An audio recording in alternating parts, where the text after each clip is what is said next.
राधे राधे। जय श्री कृष्णा। आप सभी को भगवान श्री राम के जन्मोत्सव की श्री राम नवमी की हार्दिक शुभकामनाएं। भगवान श्री राम की कृपा से आपका जीवन सुखमय हो और भगवान श्री राम हम सभी को अपनी भक्ति प्रदान करें। इसी मंगल कामना के साथ आज की कथा का प्रारंभ करते हैं।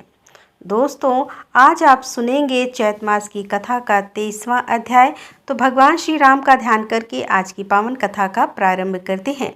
ऋषियों ने पूछा कि हे सूत जी, गर्भश्रेष्ठ सुयस ने जब सुनीता को श्राप दे दिया तब वह श्राप उसके ऊपर किस प्रकार से लागू हुआ?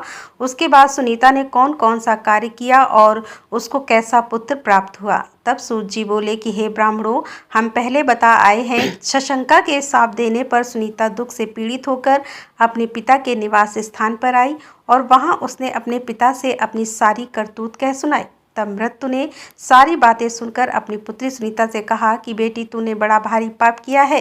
तेरा यह कार्य धर्म और तेज का नाश करने वाला है। काम क्रोध से रहित, परम शांत और धर्म वत्सल और परम ब्रह्म में स्थिर तपस्वी को जो चोट पहुंचाता है, उसके पापा आत्मा पुत्र होता है तथा उसे उस पाप का फल भोगना पड़ता है। वही जितेंद्रिय और शांत है जो मारने वाले को भी नहीं मारता, किंतु तूने निर्दोष होने पर भी उन्हें मारा है। अतः तेरे द्वारा यह महान पाप हो गया है। पहले तूने ही अपराध किया है, फिर उन्होंने भी श्राप दे दिया। इसीलिए अब तू पुण्य कर्मों का आचरण कर, सदा साधु पुरुषों के संग में रहकर जीवन व्यतीत कर और प्रतिदिन योग, ध्यान और दान के द्वारा यापन करती रहे। अर्थात समय बिताते हैं वाले सत्संग महान पुण्यदाय और परम कल्याणक काक होता है। सत्संग का जो गुण है उसके विषय में एक सुंदर दृष्टांत देखो। जल एक सत वस्तु है। उसके स्पर्श से, उसमें स्नान करने से, उसे पीने से तथा उसका दर्शन करने से भी बाहर और भीतर के दोष धुल जाने के कारण मुनि लोग सिद्धि प्राप्त करते हैं तथा समस्त चराचर प्राणी भी जल पीते रहने से दीर्घायु होते हैं। इसी प्रकार संतों के संग से मनुष्य शुद्ध एवं सफल मनोरथ होते हैं। हे पुत्री, सत्संग से मनुष्य संतोषी, मृदुगामी, सबका प्रिय करने वाला, शुद्ध सरस पुण्य बल से संपन्न, शारीरिक और मानसिक मलों को दूर करने वाला, शांत स्वभाव तथा सबको सुख देने वाला होता है। जैसे स्वर्ण अग्नि के संपर्क में आने पर मैल त्याग देता है, उसी प्रकार मनुष्य संतों के संग से पाप का परित्याग कर देता है। जिसमें सत्य की अग्नि प्रज्वलित रहती है वह अपने पुण्यमय तेज से प्रकाशमान होता रहता है। जिसमें सत्य की दीप्ति होती है और जो ज्ञान के द्वारा भी अत्यंत निर्मल हो गया है तथा ध्यान के द्वारा अत्यंत तेजस्वी प्रतीत होता है। पाप से पैदा हुए मनुष्य उसका स्पर्श नहीं कर पाते। सत्य रूपी अग्नि से महात्मा पुरुष पाप रूपी ईंधन को भस्म कर डालना चाहता है। इसीलिए बेटी, तुझे सत्य का संसर्ग करना चाहिए, असत्य का नहीं। महाभाग्य जाओ, भगवान विष्णु का चिंतन करो, पाप भाव को छोड़कर केवल पुण्य का ही आश्रय लो। पिता के इस प्रकार समझाने पर दुख में पड़ी हुई सुनीता उनके चरणों में प्रणाम करके निर्जन वन में चली गई और वहां एकांत भाव में रहकर तपस्या करने लगी कि उसने काम क्रोध वाले चित, चपलता, मोह, द्रोह और माया को त्याग दिया। एक दिन उसके पास उसकी रंभा आदि सखियों, जो तप शक्ति के संपन्न थी, आई और उन्होंने देखा कि सुनीता दुख का अनुभव कर रही है।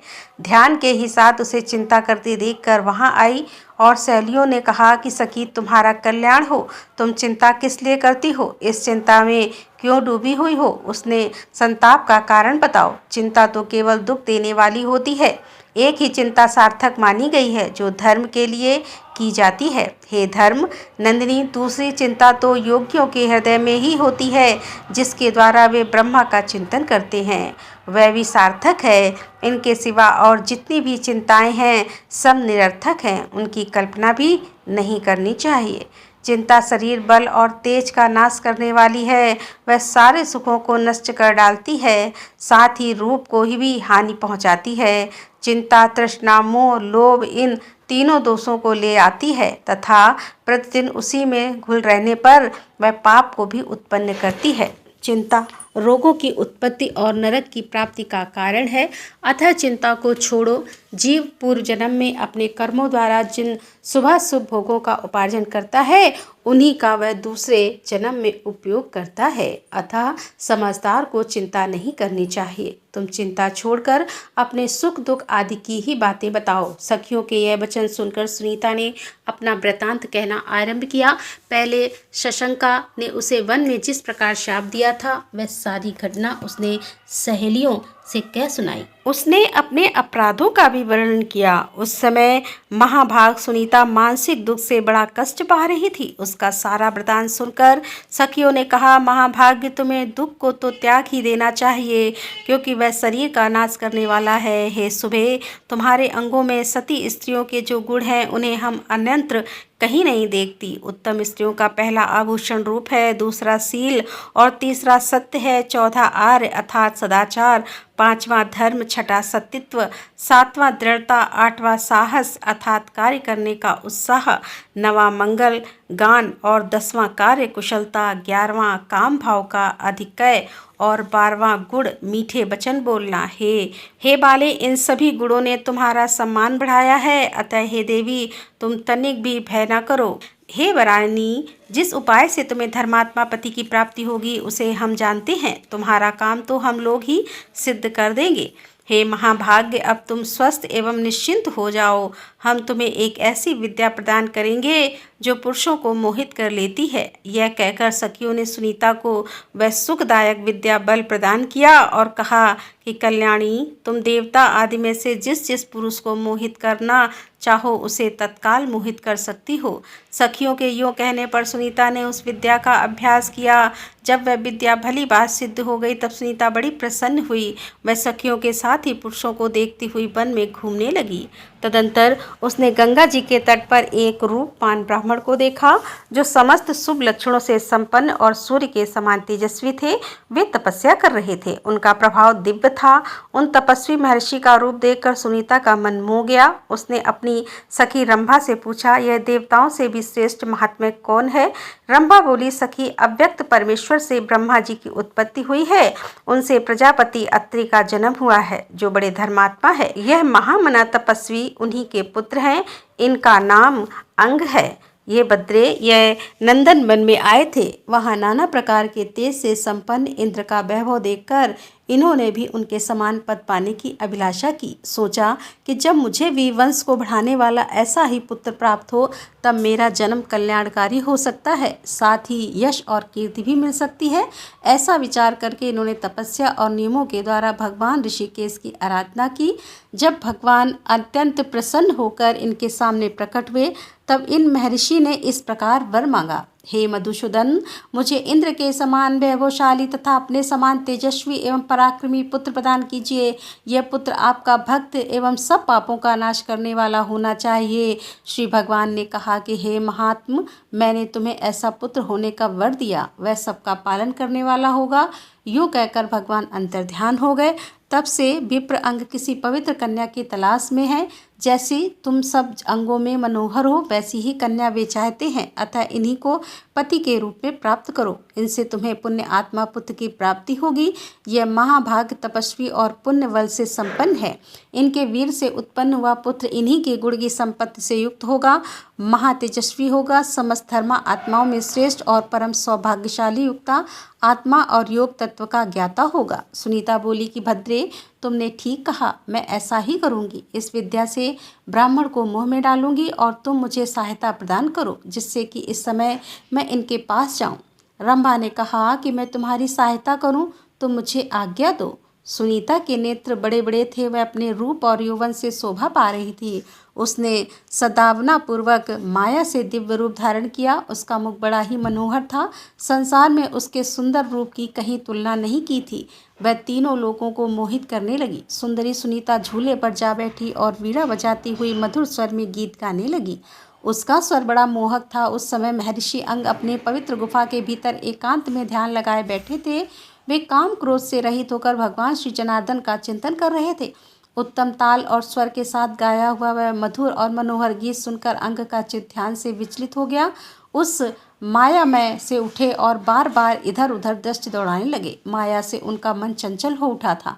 वे बड़े वेग से बाहर निकले और झूले पर बैठी हुई वीणाधारी स्त्री की ओर देखा। वह मुस्कुराती हुई गा रही थी।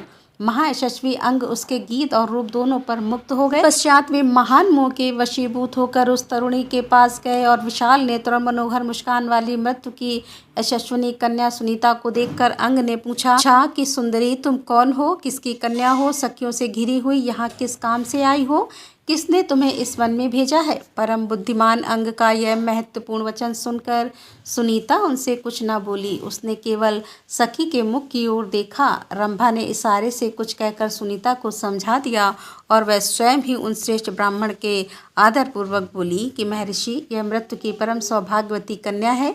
लोक में इसकी सुनीता के नाम से प्रसिद्धि है। यह सभी शुभ लक्षणों से संपन्न है। इस समय यह बाला अपने लिए धर्मात्मा, तपस्वी, शांत, जितेंद्रीय, महाप्रज्ञ और वेद विद्या विशारद पति की खोज में है। यह सुनकर अंग ने अप्सराओं में श्रेष्ठ रंभा से कहा कि हे भद्रे, मैंने सर्व विश्व में भगवान श्री हरि की आराधना की है। उन्होंने मुझे पुत्र होने का वरदान दिया है जो संपूर्ण सिद्धियों का दाता है। अतः इस वरदान की सफलता के निमित्त उत्तम पुत्र की प्राप्ति के लिए मैं किसी पुण्य बल से संपन्न महापुरुष की कन्या के साथ विवाह का विचार कर रहा था, किंतु कहीं भी अपने लिए परम मंगलमय कन्या नहीं पा सका।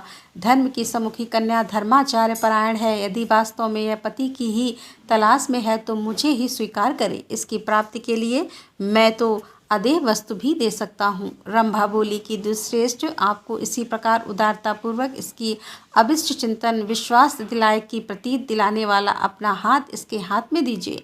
अंग ने कहा, एवं मस्तु, निश्चय ही अपना हाथ मैंने इसे दे दिया। इस प्रकार सत्य का विश्वास करने वाला संबंध करके अंग ने सुनीता को गंधर्व विवाह की प्रणाली के अनुसार ग्रहण किया। सुनीता को उन्हें सौंपकर रंभा के हृदय में बड़ा हर्ष हुआ। वह अपनी सखी से आज्ञा लेकर घर को चली गई और दूसरी सखियों ने भी प्रसन्न होकर अपने अपने घर की राह ली। उन सब सहेलियों के चले जाने पर दुश्रेष्ठ अंग अपनी प्यारी पत्नी के साथ विहार करने लगे। उसके गर्भ से उन्होंने एक सर्व लक्षण संपन्न पुत्र उत्पन्न किया और उसका नाम रखा वेन। सुनीता का वह महातेजस्वी बालक दिनों दिन बढ़ने लगा और वेद शास्त्र तथा उपकारी धनुर्वेद का अध्ययन करके समस्त विद्याओं का पारगाव हो गया। क्योंकि वह बड़ा मेधावी था, अंग कुमार वेन सज्जनोचित आचार से रहता था। वह क्षत्रिय धर्म का पालन करने लगा। वह स्वतः मनवंतर आने पर संसार की सारी प्रजा राजा के बिना निरंतर कष्ट पाने लगी। उस समय सब लोगों ने वेन को ही सब लक्षणों से संपन्न देखा और श्रेष्ठ ब्राह्मणों ने उन्हें प्रजापति के पद पर अभिषेचित कर दिया। तत्पश्चात समस्त ऋषि अपने अपने तपोवन में चले गए। उन सबके जाने के पश्चात अकेले वेन ही राज्य का पालन करते थे। इस प्रकार वेन भूमंडल के प्रजापालक हुए। उनके समय में सब लोग सुख से जीवन बिताते थे और प्रजा उनके धर्म से प्रसन्न रहती थी। वेन के राज्य का प्रभाव ऐसा ही था। उनके शासन काल में सर्वत्र धर्म का ही प्रभाव छा रहा था। राधे राधे, जय श्री कृष्णा।